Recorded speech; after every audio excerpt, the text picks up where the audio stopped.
Hi friends, welcome to my channel. In this tutorial we will learn about two-way data binding in Angular. Before this tutorial we have learned about how to do property data binding and how to do event data binding. Both we are using for sending the data from component to template and template to component. Now in this tutorial we will do both together. So before that I would like to inform you about a new technique of sending the current input value with using $event target value. So with this you can send the current value of the input to the TS file. So this is also a part of event binding. So let's see with an example. Suppose this is my TS and HTML file, and here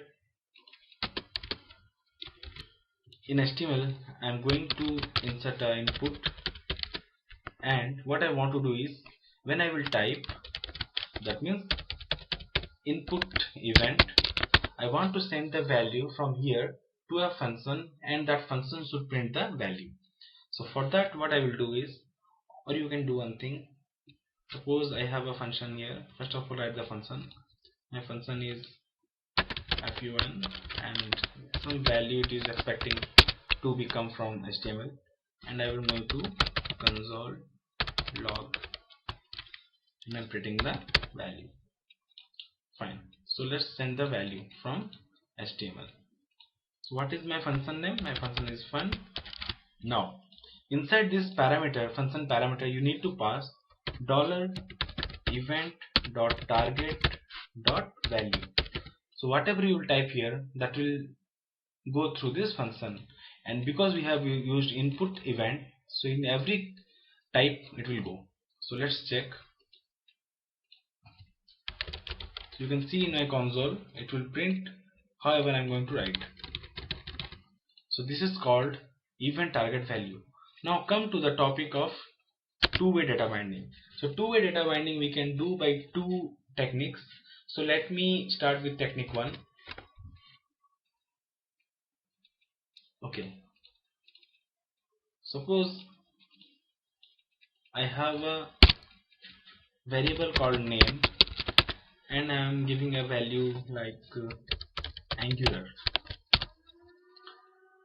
So what I need to do is I am printing this name value. So first of all I can do here two things. One is property data binding. We have learned already property data binding. So for that what I need to do is I need to use value property and I need to pass the name value. So you can see I got the value, correct? Similarly what I need to do is, I need to pass a value from HTML to component file. For that again I am taking input equals to.